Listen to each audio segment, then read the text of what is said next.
Okay guys, so this is our second lesson on the Ulster Plantation, and this lesson is going to be looking at how the plantation itself actually worked. Okay, so just to recap what we looked at in the last lesson, we talked a little bit about the Tudors and how they started the idea of plantation in Ireland.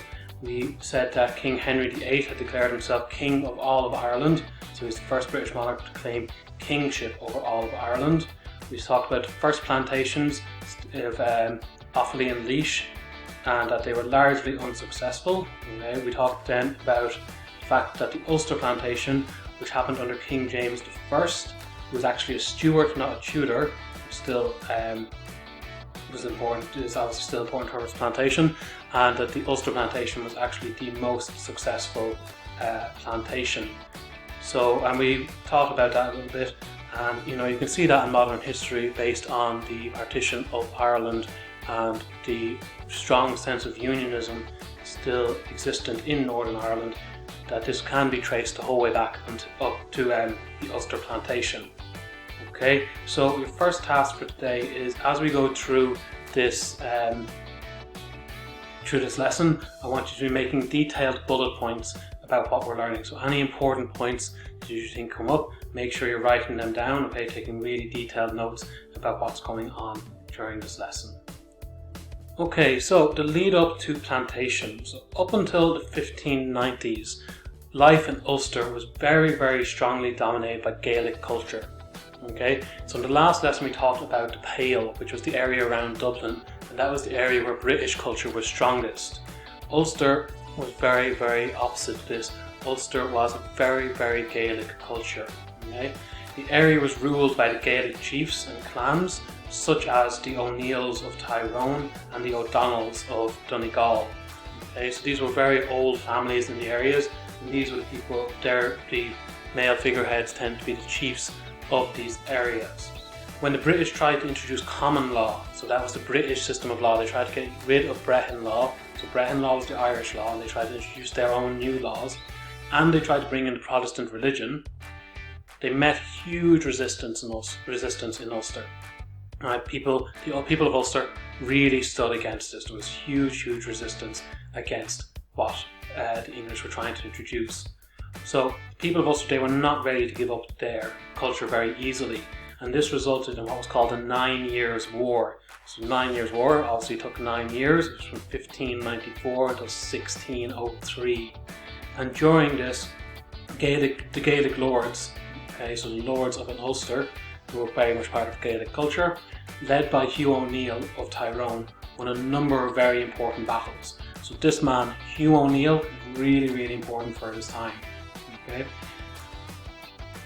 During this battle, because they were fighting for Catholicism, to keep the Catholic religion and to not allow the Protestant religion to come in, soldiers came from Spain. So Spain, a very, very Catholic country, sent soldiers over to help with the Gaelic chiefs in their battles.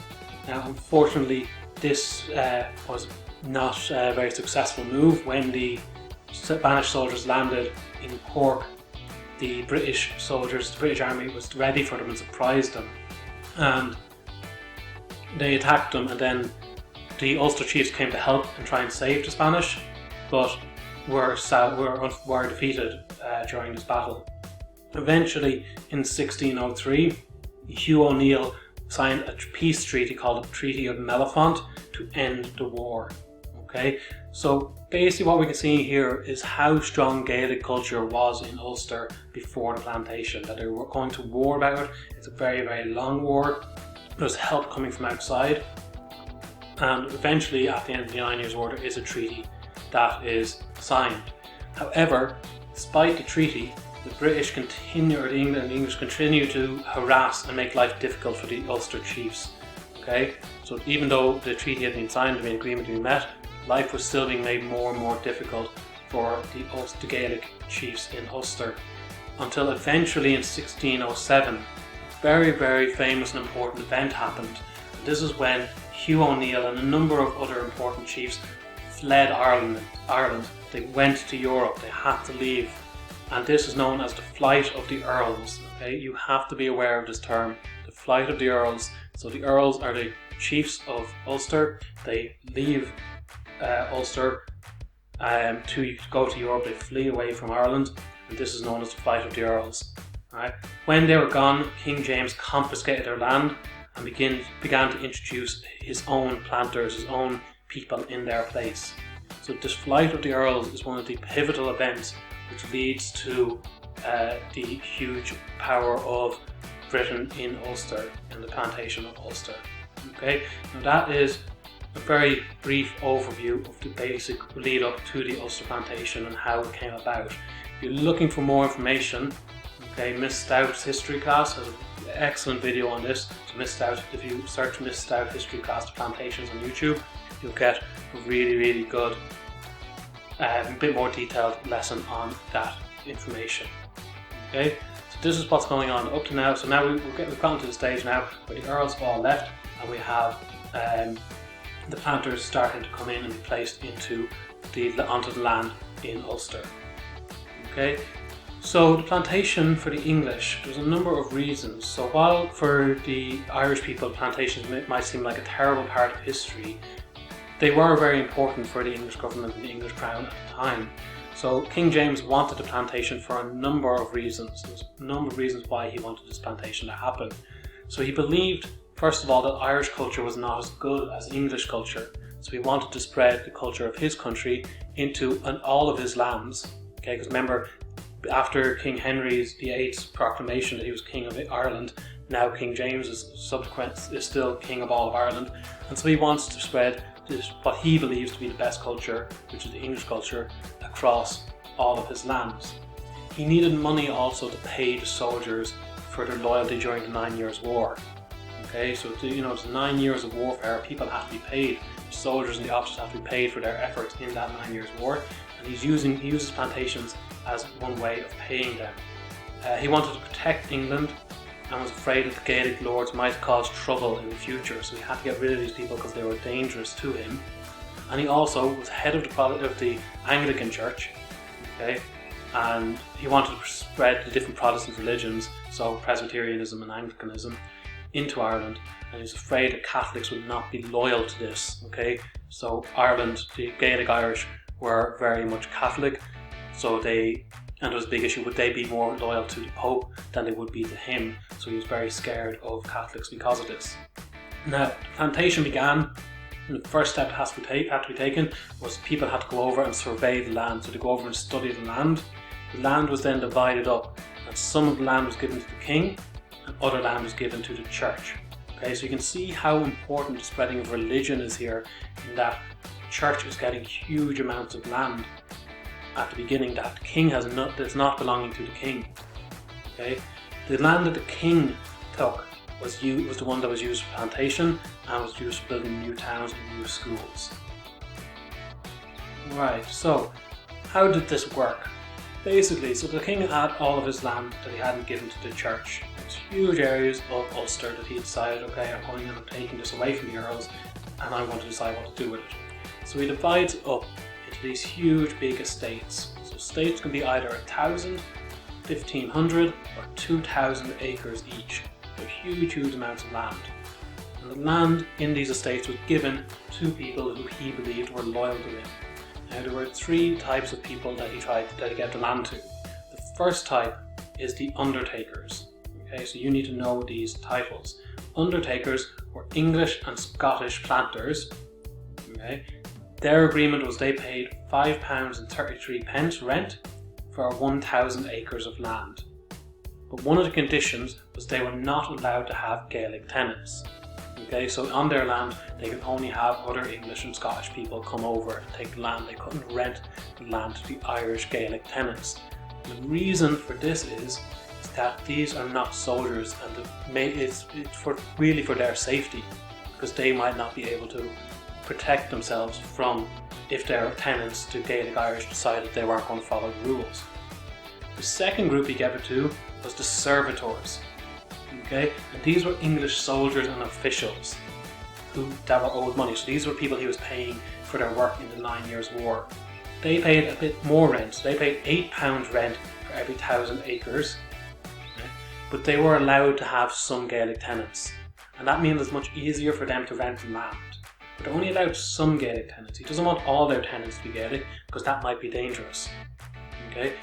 They can have some Gaelic tenants, okay, so it makes it easier to rent land, and that's really because they're soldiers and they're people with positions of power, so they know how to control things and they can protect themselves a bit better. The final group he gave land to was the loyal Irish people. So these were people who had not been involved in the 9 Years' War. They had to pay a lot more rent, so they were paying £10.46 rent every 1,000 acres. So that's nearly double what the undertakers were paying.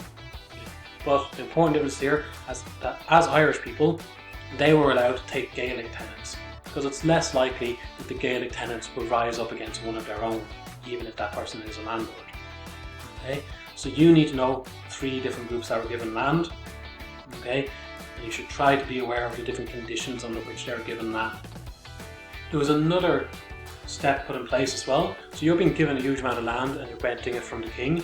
So you have to do some things the king says. And one of those things is you have to build what's called a bawn. Okay, and this is a stone wall enclosure on the lands. Now it's not a stone wall that goes all the way around the land, that would be huge, but it's an area that is protected by a stone wall. This means that if the king ever needs to use it, he has a place that is protected, okay, and that the Gaelic Irish won't be able to get into. If you had larger sections of land, you had extra things to do. So if you had 1,500 acres, you might have to build a stone house also. Okay, so if you have 1,500 acres of land, you have to build not just a bawn, you have to build a stone house as well. And if you have over 2,000 acres of land, you have to install a defensive tower on your lands.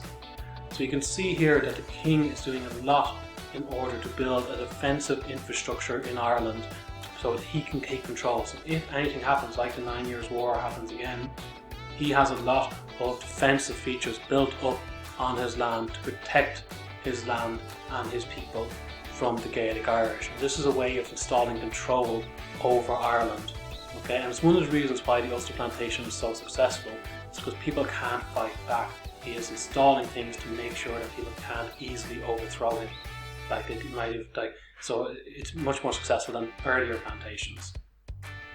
Right, so task 2 for today. We looked at a lot of information there about what's going on in terms of the plantation and how it's being run. But your plantation is only going to be successful if you can get people to do it for you. So if you are King James, you need to convince people to move to Ireland for your plantation. You need to convince these people to leave their nice, safe homes in England or in Scotland and go to Ireland where things are quite dangerous and set up and plant a plantation, okay, and run part of your kingdom for you. Alright, so on a new page in your copy, this is the main task for today. You've sort of taken a lot of notes by now. Main task for today is I want to design a leaflet that you could distribute to convince English and Scottish people to move to Ireland for the plantation. So imagine you're King James, you're trying to convince your people to move to Ireland, set up and run plantations that will help you keep control of Ireland. What are you going to put on your leaflet to get them to go?